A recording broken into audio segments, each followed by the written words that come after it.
You know, Saturdays are for the boys. Feels pretty Actually good to Sunday. say that, dude. Wait. It's actually Sunday. But you're right.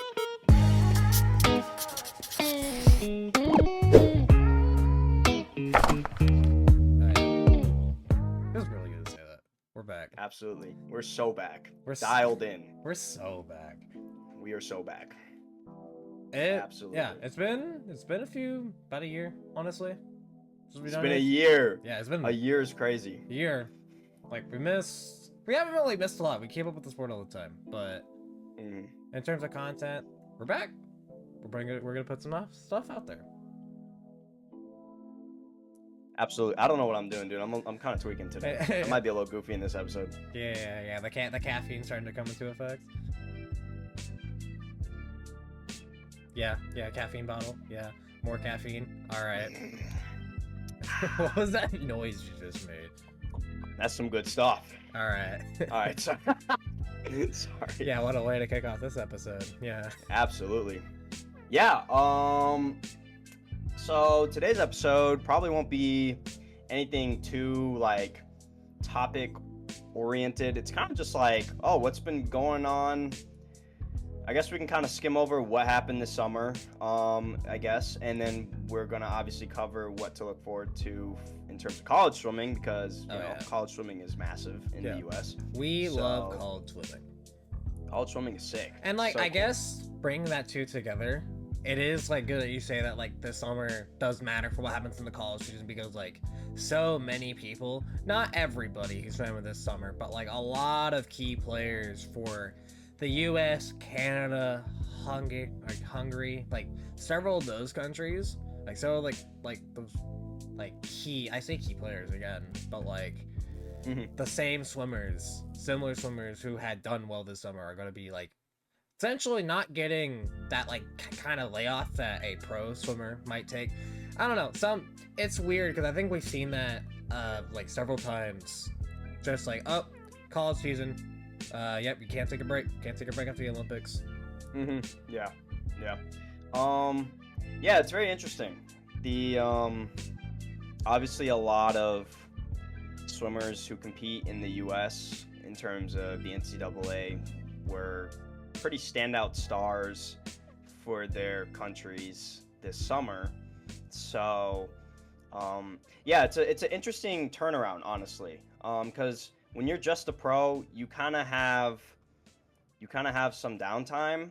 After the Olympics, there is not really anything huge unless, I mean, I guess we have short course worlds this coming in the next few months. Yeah. But a lot of time when you're a pro, you kind of have some downtime. So when you're an NCAA swimmer, it's a little bit different. You have some downtime, but like, things kind of ramp up fast. Like you kind of have to get back and get ready to hop right into the season. So and like even though like we've never been in that spot personally, like it's evident from just looking at an outside perspective that just like only having like maybe like a month or two to kind of just not even have time to relax, but to kind of sit and be like, here's the next thing ahead. I have to focus on this and I have to be there for my team. Yeah, that's something that's like I feel like from like certain outlooks little bit underrated. And so like people, it's easy to forget how hard that process can be, especially when you may or may not have had the meat of your life and everything going into that process. And now you have to start from not ground zero, but you have to start from the beginning and get there. It's like a shift in focus. Oh yeah.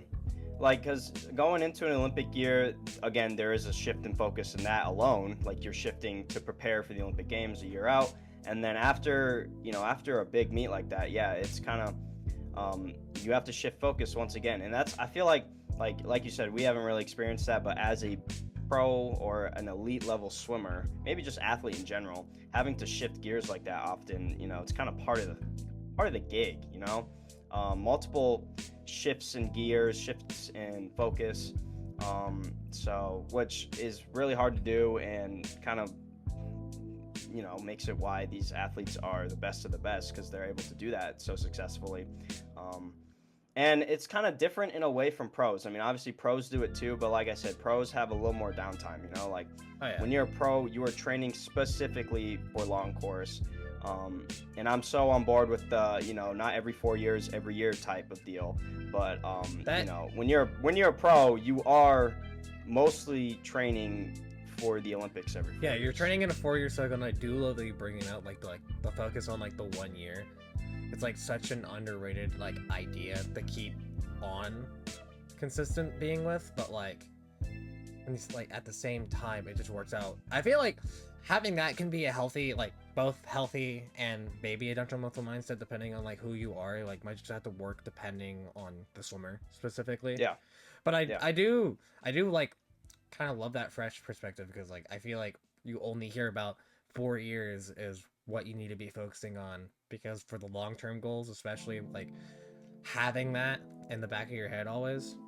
hmm Absolutely. Shout out to Kyle. Kyle kind of has started that trend, not a trend, but you know, a little. We're trying to change mindsets in the sport of Oh yeah, swimming, um, get it more mainstream, which I those love. I caps think are it's hype great. too. I love those caps. Yeah, I know. It was those. He's doing cool stuff with his Stockwell Swim Club thing. Kind of cool. But yeah, I agree. It is definitely a good move to try and get swimming in the light, you know, more mainstream because people, when you're outside of the swim community, you really only see swimming in the Olympics, and then kind of just like people forget about it. So trying to get it like more noticed, you know, throughout the Olympic cycle is would be really great for the sport. And Kyle's doing a great job. And we'll probably touch up on this topic in some later episode too, because it's especially going to be big in college swimming, Mhm. especially with what he's doing with dual meets, trying to make dual meets a bigger thing than it is. It So it is a funny thing you mentioned that because that quad meet that's happening in not July, January. January, Imagine a that's gonna college meet be in July. Like that would be insane. that'd be But interesting. like they had like a pre like meet, like a season Yeah, meet. But like yeah, that quad meet, NC State, Texas, ASU, Virginia, like I remember looking at that announcement. And we'll go over like some of these teams. Like I have a lot of notes going over yeah, Texas and ASU because of all obvious stuff. But yeah. I saw that meet and I immediately told like my dad, who was like, we both love swimming. We went to trials together. Like, you know, I got the shirt for that too. Heck yeah. Got that and essentially just told him like we're going. Like I didn't ask him. I just said yeah It's in we're going. it's in Austin, It's in Texas, Austin, right? yes. Just down the road from y'all. So I mean, Yeah, down the road. That's like 6 like hours. yeah, Bro. 6 hours. Hey, at least it's better than like if it was at like I don't know, like Greensboro or another big venue Greensboro, that's like Temp. across the country. Yeah.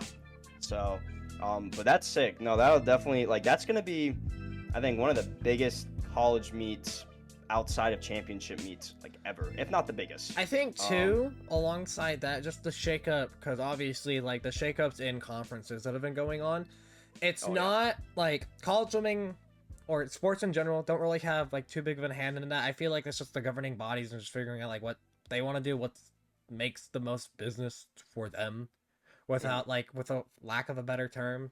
But I mean, like anytime I've ever talked to somebody just about like kind of what the college swimming landscape is looking like, um, ASU is essentially taking where Texas like led in the Big 12 because outside of ASU, like not that many teams are really gonna catch them. Like Yep. you have the huge shakeup, and I guess we'll get into that now. So obviously we're a little bit late to the news. We haven't been around for that long, but ASU won a national championship, and good for them because like honestly, like they deserved it. Like we really had been rooting for them these last few years.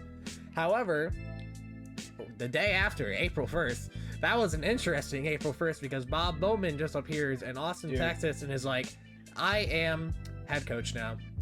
The fact he did that on April Fool's Day is crazy. Yeah, like, that- had the whole swim community That shaken messed up a lot of people, including myself. Where I'm just looking at that and I'm like, that's the best April Fool's joke I've ever had. And then a few days later, he's like, "Oh yeah, I'm still in Austin." And I'm like, "Oh." Yeah, I actually totally thought it was a joke. I was like, you know what, let's give it a week. I don't think this is real. It's on April Fool's.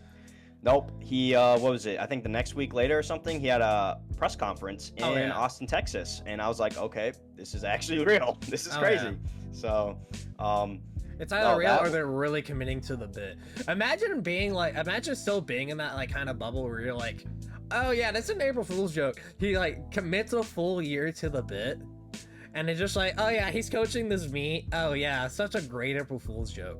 he just signed like a 1-year contract just to like to keep the joke going, and then he's like, oh yeah, by the way, it's just a 1-year contract. I'm going Oh back yeah, to no, ASU. he signed for a few years. He saw it on the No, dotted he's line pretty good. Bob Bowman's there for a bit, and he's also getting paid a good amount. Oh yeah. So, which it makes sense because Eddie Reese, this was his last year. Legendary coach, probably arguably the best college coach in USA swimming history, or collegiate history.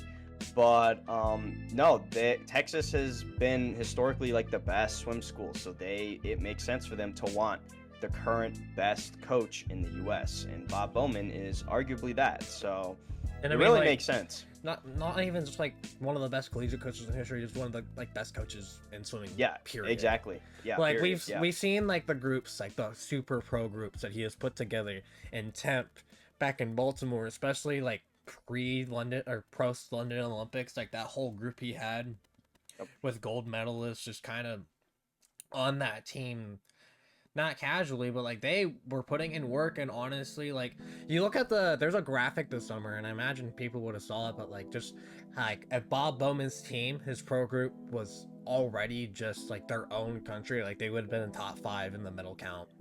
I remember seeing that. Yeah, that was crazy to think about. Like it just puts into perspective like how crazy, like we have a joke, the swim wizard. The Oh swim, yeah, like the swimming he wizard. is the swim yeah, he is the swimming wizard. He makes things happen. Like the fact he is doing essentially what he did with Phelps now with Leon is crazy. He's got other swimmers like Regan. Regan had a great breakout summer again. Who else? Hubert Coase. Yeah, Hubert Coase, yeah. 200 back champion, also really good. He's also really good. He's breaking out in the 100 fly as well. He was like 50 point. Like the list goes on. And he had a full range too. He had like sprinters like Ryan Held, which I think Ryan Held was also working with Hubie though, like Hubie, now head coach at ASU. But still, he's still working with them.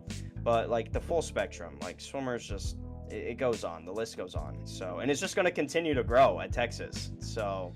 And even then, like, just looking at on like both sides, just like the amount of freshmen that are coming in, like both the men's and women's team, and just kind of seeing that like progression of what could happen and what like the precipice, just the endless amounts of opportunity. Because like you got returning swimmers, Cody Carrozza, Nate, Jermon Perez, Will Maudlin, Luke Hobson, David Johnson. Obviously, Luke Hobson having a pretty good NCs last year, and on top of that, like being a part of the U.S. too. Hubert Coase, we did mention him. He is a transfer to Texas, and he was one of the bigger key players for ASU in that championship win. But alongside some new faces like Aaron Shackle, Cooper Lucas. Cooper Lucas was 14th of the 4IM at trials. Yep. So that's a pretty good. And yeah, Bob Bowman, you know him with his 4IMers. It's IMers in general, IMers in general, dude. Dude gets it done. Yeah. Just strokes in general. He just knows how to do it. I was reading comments the other day on SwimSwam, but which I can't agree. I think out of all the strokes he coaches, breaststroke is the one he's least familiar about. I think it was on a Lydia Jacoby thread because Lydia Jacoby just recently announced she was going pro. Oh yeah. So it was something on that and whether she was going to stay at Texas or not. But anyway, no, he just knows how to get it done. And he knows how to recruit too. He's just a great coach overall. And I think it's exactly what Texas needed. Texas in the last few years, when you look at their recruiting classes, they have not been as solid as, let's say, 2015 through like 2018 era Texas. Just completely stacked. So it's great. It's definitely great. It's a good move for the program. I would like to say that Texas, like just from looking at it now, Texas might be back on top, but we'll have to see. It's very much doable for them, and I mean, like, I feel like they've always kind of been in that.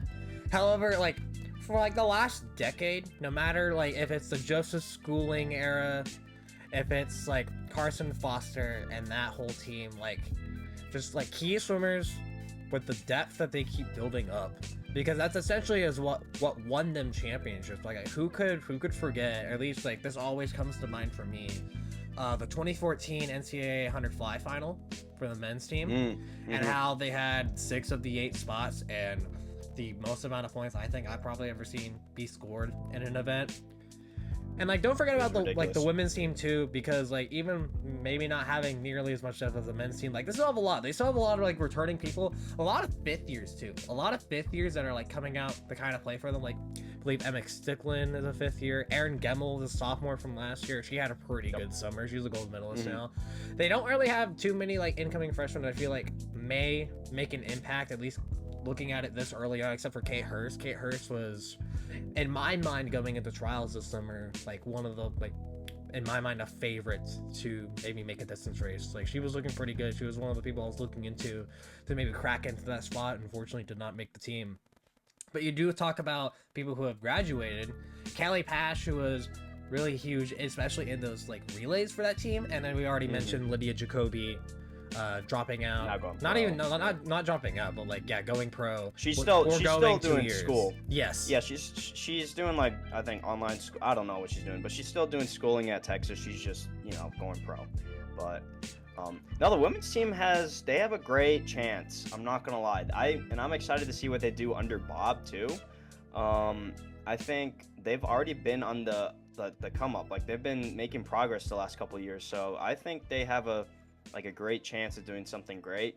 Obviously, it's gonna be really hard to overcome Virginia. Oh yeah. Virginia is a no-brainer, almost little to none. They're gonna win, but it could be a little bit of a dogfight. We never know. That's the cool thing about NCAA's, is that a lot of shocking stuff happens at championships now in general with swimming, and that's like what makes it cool. So that's like anytime you do any sort of predictions or pick'ems, it's always fun just watching like the chaos that essentially kind of like events create from prelims all the way until finals finishes. Like I did for the summer, and I think we tried for like NCs this past year, like doing our own predictions and just kind of looking about how that would play out. And it is, people forget that it's ridiculously hard to predict these things and just have like, but all you really need is like the right amount of knowledge and the right amount of mindset to see if like I have a prediction that you could be confident in. And I feel like a lot of these teams put themselves, especially like collegiate teams for swimming in general, they have always done the best they can to put themselves into the spots. Like we know people who are coaching, and they say that they need to be able to set themselves up well coming from preseason and mid-season. Just putting in the work, putting in the hard work they can to do the best that they can eventually in the postseason and through Tabor. Yeah, absolutely. Yeah. And that's another thing. Like when you have a stacked team, like let's say ASU, Virginia, Texas, Florida, a bigger, like a team with more depth. There's a fight within like the team for relay spots or spots in general, roster spots, whatever, championship roster spots. So, it is, that's just part of being. That's like part of being on a big team, like a championship winning team, a team that's very successful. So that's just part of the nature of it. So, and I do want to talk about like with Texas, and especially like, again, we go back to the conference shakeup. Like Big 12's different, the ACC is different. It's a lot more stacked now, especially with Cal in there. Yeah. Still having to compete with like Virginia, NC State, but like the SEC, you have like Texas, Florida, Georgia, Mizzou. Alabama, like I think SEC might be the most. I'll have to fact check it. I do believe the most stacked conference now. Yes, I do believe for swimming it is. I feel like even then, even in like post like or like late 2010s, it was already like the most stacked. Even with that, like the rosters of like Caleb Dressel being on the team. Yep. But I don't know. I keep looking at that, and it's just like, and the SEC is in the last few years for me personally, like a conference that's like I haven't been looking forward to watch, because like at least for conference swimming wise, like you might not be swimming the fastest times ever, but like even with the SEC, like they still have to kind of push each other enough to an extent to at least try to at least win a conference championship and put points on the board through sprint events. Because like we would see that with Josh Leendo. He had a great summer. Jordan Crooks. Oh yeah, like that rivalry. Yeah, that's like one of the bigger ones on the men's side for or has been for the last couple of years in the SEC. And it's just gonna grow now. Like that depth is gonna expand with Texas entering the fray. So I'm excited to watch that. I really am. Definitely SEC and the ACC. I would say are the two most stacked conferences. I would say, yeah. I would say without a doubt, like they are. Yeah. And it's like, hopefully, like rip the Pac-12. They are rebuilding themselves back up, but it does not appear to be nearly the swimming powerhouse it used to be, especially with Cal exiting, Stanford exiting. Like Stanford's been out of there for a few years. USC's part of Big Ten now, I believe. Okay. If I'm not mistaken. So, yeah, rip Pac-12, but yeah, you know, other conferences. I mean, it's just great. Conferences are great in general, because it's like you get an idea. You kind of start getting an idea of like where everyone's swimming, like where they're at, what shape they're in, what we could see. But it doesn't say the whole picture though, honestly. Like I said, there are a lot of surprising swims at the end of the year. Oh yeah, so, like you could very much surprise yourself, whether it be the result that you want or the result that you like are kind of fearing. Because taper appears to be a double-edged sword, especially like we know this like from our own experiences, like even like growing up in the sport, and like watching several of the swimmers, especially at trials, looking at that being like they drop the most amount of time, or they add and they don't have like nearly the best experience as they could. I talked to Ryan Healy, good friend of ours. He swims for Michigan. Yep. Yeah, and Great IMer. I got to see him swim the 4IM at trials, and then later that day, like I got to see his whole family again. I hadn't seen them in years. Obviously, like growing up in Oklahoma, like the Healys were great family. We love them. Yeah, they were a huge part of like the Oklahoma swimming world, and Absolutely. just like talking to him and just kind of looking at like his experience, like that was his only event of the meet, and he was just looking like talking about it. He said he had a great swim. But he said like I'm ready to get back to work pretty soon. And a great mentality. Yeah, you gotta love that. You remember being in that headspace, deep in the swim grind? Man, you're like you have a great meet. You have such a great meet. You just want to get back to work and improve more. Oh yeah. Yeah, I remember that. That was like 15, 16, 17-year-old us, dude. Mm-hmm. We were in that thing. But yeah, so just press the button. Whoops. Oh, you pressed the button? Yeah, it was on. I have like a little thing of notes here on Safari. So, okay. On my browser. But I do so we talk about Texas already and how like they like Bob Bowman transferring from ASU to Texas and bringing certain key players that were helping ASU win championships. And obviously, like Leon Marchand, he's gone pro. Owen McDonald transferred to Indiana, so he'll be there. David Schlipp, he graduated. Jack Dolan also graduated. But here's the thing about Arizona State. Alongside Herbie Bem, who was the assistant coach, now new head coach.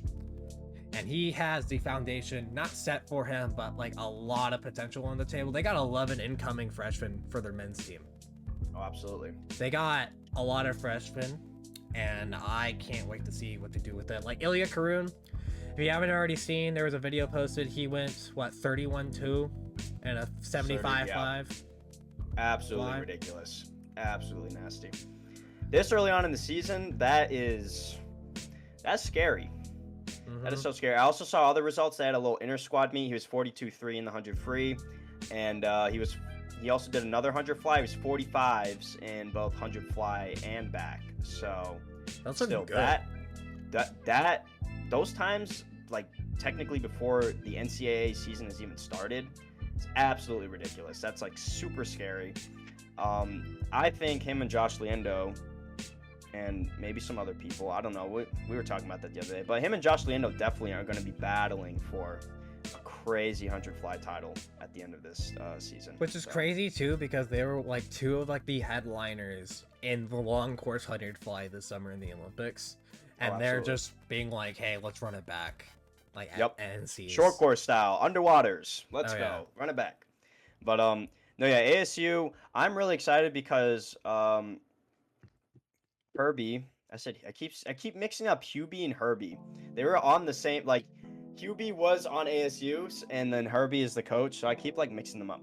Herbie, the coach, he is going to. I mean, he's already like such a great sprint coach. Like I follow him on Instagram, and he is so innovative with sprint training. It is changing the game. It really is changing the game with sprint training, and I'm excited to see like what he continues to do at ASU. I think they're definitely going to continue to be a sprint powerhouse this year. So. I'm just eager to see how he handles mid distance to distance as well.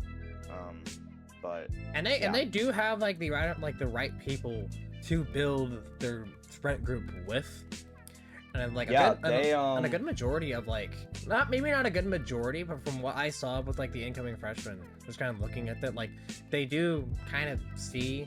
At least I have the idea that they see the vision of we want to go fast, we want to do everything we can to put in the work, sprint oriented again. It's like, because obviously alongside Ilya Karun, like Johnny Kulo is staying, so he was one of like probably the 2 of the 5 that were like the key players for that NCAA win previously back in March. Yeah. I was looking up something here. I forgot his name, but I think the previous head coach of the Mission Viejo Matadors, I'm blanking on his name. I think this summer actually, he was noted to be joining the ASU staff.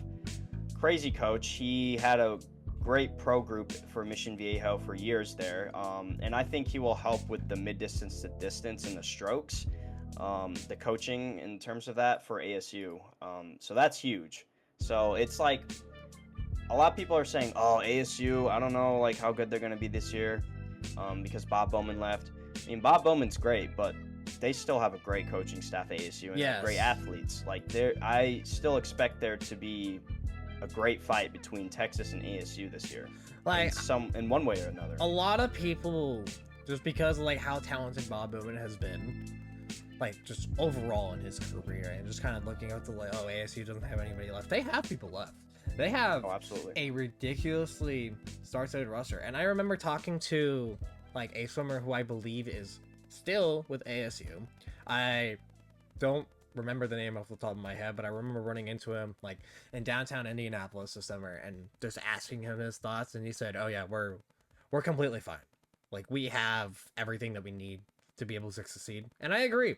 Like the last 7 years, even with one of the best coaches like in the entire world, in the entire industry, they have been doing like great things, and they built themselves up from the ground up because they didn't have a program for like a few years. The program came back. They weren't nearly as like where they needed to be, but now that's completely changed. Like they are a top program. Absolutely. And here's the thing, like you can tell on ASU that Herbie and Bob, they turned some athletes who are under the radar into some like good to outstanding athletes. So I'm not concerned at all that they're going to continue to do that because their training is that great, and they are great assets of the sport. They are great coaches of the sport. They know what they're doing. They know how to properly train athletes to fully reach their potential. And that you can see that with Herbie's training. Like he's just so innovative. He knows how to think outside the box. So, yes. Definitely. I'm not concerned. I'm not concerned at all. It's definitely a change with Bob Bowman not being there, but that's part of sports, and it's just part of sports. It's part of sports. It happens. It's a part of sports. Like rosters change all the time, staff changes like all the time.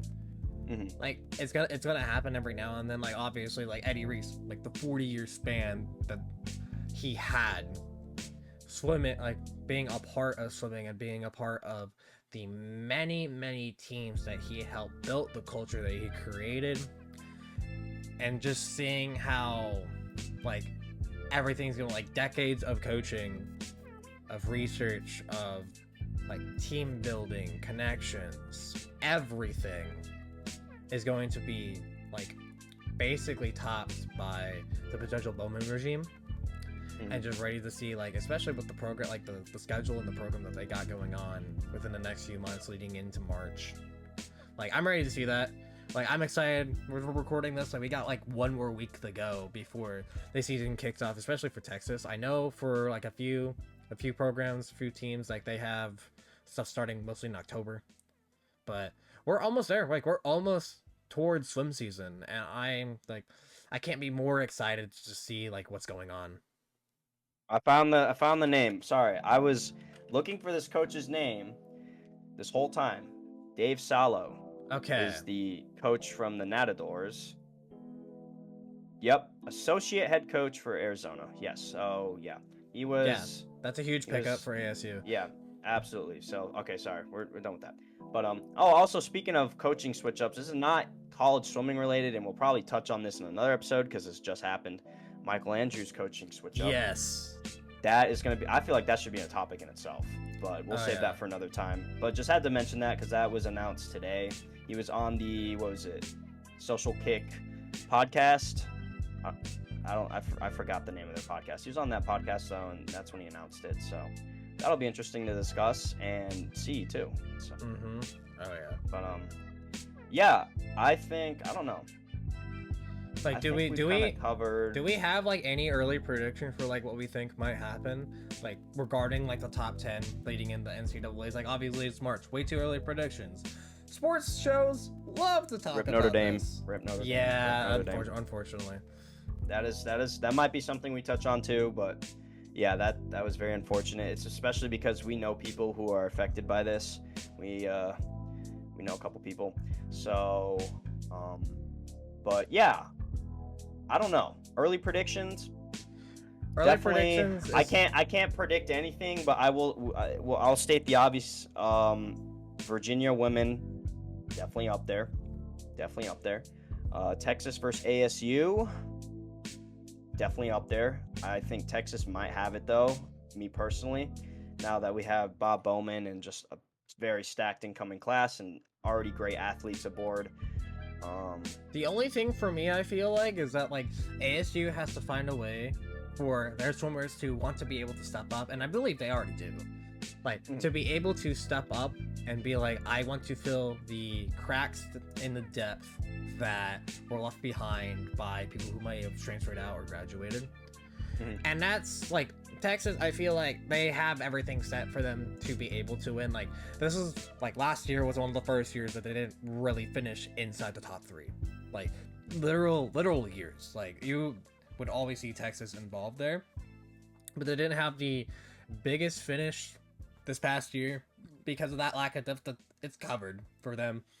Like, they're good, but I feel like Florida might have like the edge a little bit more. I would feel like, just looking at the roster and just looking to see like having a little bit more of their bases covered. Like, obviously Josh Leando kind of leading the charge for the sprint group. Absolutely. Who else? Like Texas, ASU. No, I was thinking of athletes on Florida. I gotta brush up on my names. I gotta get a list going. Also, I got this wrong. Dave Salo is not a. I was mixing up people. Dave Salo was a USC coach. Okay. But still, very successful coach. Okay, go ahead. We got that covered up. Yeah. But no, yeah, it's gonna be a great year of college swimming. I'm excited. I'm excited for it too, especially like looking at this year. Obviously, like SwimSwim will have the list of like top recruits going into for like the next year, like just having it already. Looking at that, for me, I feel like Cal women are already very good, but they're gonna be set because they have like Alex Shackle, who sister of Aaron Shackle. Aaron Shackle's gonna be joining Texas, but Alex Shackle next year is gonna be a freshman at Cal. They also have Claire Weinstein. Claire Weinstein was a huge player in the 200 free, both individually and a part of the 8 free relay for the U.S. So that's huge. That's huge for Yeah, me. we cannot count Cal out. They're definitely going to be in that dogfight with ASU and Texas. They come in swinging hard at NCAA's. So, especially on the men's side. Who do we have? Jack Alexi still NCAA. Oh yeah, right. Yeah. Jack Alexi. I can't remember who else. Oh, Dare Rose. I believe he's graduated, dude. Did he graduate? I think he might have. I could be wrong. We'll have to check that. Yeah, that looks like that sounds like a roster check situation. Yeah, Which but I'm anyways, glad, still, like, regardless, Cal is they're gonna be up there. They always are. Like Dave Durden, another legendary coach, arguably one of the best ever in the sport. He's gonna get it done. So yeah, it's gonna be Cal, ASU, Texas again in that dog. Cal, ASU, Texas, Florida, NC State can maybe have a say in there. Yeah, NC State's got some great recruits. They got Daniel Deal, our boy Aiden. Yeah, Aiden's there. Aiden's a dog. They got a lot of I don't know, all the Power 5 schools. They've got great things going this season, so it'll be great to watch. And looking for next year for Virginia, they have Thomas Heilman and Maximus Williamson coming next year, and that'll be interesting. Looking at kind of where the Virginia men's team compared to the women's team, they're not maybe nearly as strong. Well, they will score points, find ways to final, and they've had their moments. Yes, they have. Because I remember, what was it, 2022? They broke the 200 freestyle American record. Relay 200 free relay American record. So they've had their moments where they've just popped off. They just have to be more consistent like the women's team. But with Howman and what's his name? Williamson. Maximus Williamson. How can you forget a name like Maximus? Maximus is a crazy name. Yeah. And he's a crazy swimmer. It checks out. So no, those two are gonna stir it up for sure. And I'm excited to see that. Oh yeah, dude. We got a full season of star-studded swimming to eventually kick off, and again, like I already said, I can't be more excited for what we have going on. Yeah, and I'm just excited to get this thing going again. We have a lot we can look forward to in terms of talking about swim topics, what to look forward to, people to get on. Yes, because I do want to there are some swimmers that I have been kind of looking at and just being I want to know more of their story. Absolutely. And yeah, those are, I think, most of the people who watch our podcast episodes, they enjoy those almost the most. So yeah, it's gonna be exciting, and it's just great to get to know different stories around different swimmers. That's always, because I feel even just no matter what level of swimming you're at, it's just those stories aren't always told. Everybody doesn't get their time in the limelight unless you are the one winning. But people work hard in this sport, and they have their own journeys, they have their own personal bests. Sometimes they get destroyed, sometimes they don't, but we want to look at it, and we just want to we want to learn more about swimming and what makes people just go crazy for the sport. Absolutely. And that's the thing I love about the sport. I got to see so much of that at trials, and that's the biggest thing that you get to see. You come full center with it, and as the first thing you focus on, especially with some of these swimmers who had the opportunity to make the Olympic team and maybe didn't. Yeah, that's one thing I love about the Olympic year, especially, is you really get to some of these upcoming stars. You get to know some really cool stories. And how they got to where they're at. And honestly, it's very inspiring too. So yeah, I just love that. I love getting to know the story behind different athletes, because everyone's story is different, and it kind of just shows that success can come from all different types of angles, all different types of lifestyles, point of views, etc., etc. And I think that's what makes sports in general really cool. So. Oh yes, especially swimming. We love swimming. Absolutely. So. And I believe with that, we set the foundation for the season. We gotta just let everybody else do what they do best, which is go as fast as they possibly can, train really hard. We're looking forward to doing more of this, and obviously we're gonna be back on maybe a month-to-month basis, just kind of see what we got going on, keeping up with the season. And again, we got a long journey till March. That's like a few months from now. I say a few months. It's more like Few 6. months. Oh, don't Yeah. say that, man. Hey, well, we'll Man. be there before we know it, dude. That is so true. That is so true. With that, just like, Hey, one day at a time. yeah, that's really what you gotta focus on, especially like going in training day in, day out. Because Exactly. Yeah. this yeah. time will fly by, like no matter who you are, no matter how hard you work. Yep. That's just life in general, especially swimming. We've experienced that. Like, we'll get ahead of ourselves, but it's like, man, we gotta take one practice at a time, focus on one thing at a time. Those small things will turn into bigger things, and just it builds up. So, With that being said, like, yeah, we set the foundation. Thanks for checking us out again. Like, we haven't been around for like quite a long time, and we're ready to just get this show back on the road. Like the Olympics in the shadows. We have been in the shadows. Sorry, I'm not gonna start that. Yeah. But, Some Batman type stuff. But it's been since yeah. August, like we had the Olympics, and now we're on just like the latter end going into 28 for like what a lot of people like to describe. But take 1 year at a time. We got NCs back in March, so we're ready to get it rolling. We're ready to see what everybody can do. We're excited. I know you're excited. So check us out on all things swimming. We'll be around, especially college swimming. Absolutely. We'll be covering some stuff. So don't count us out. Don't count us out. We'll be there. Yeah, we'll be there. We're always there. We're always here. We're always there.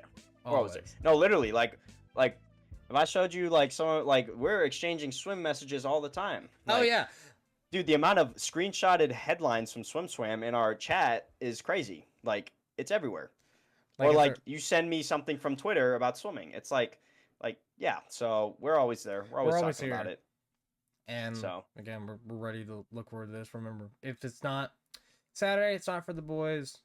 We're ready to get the thing rolling. Hope to catch you again soon.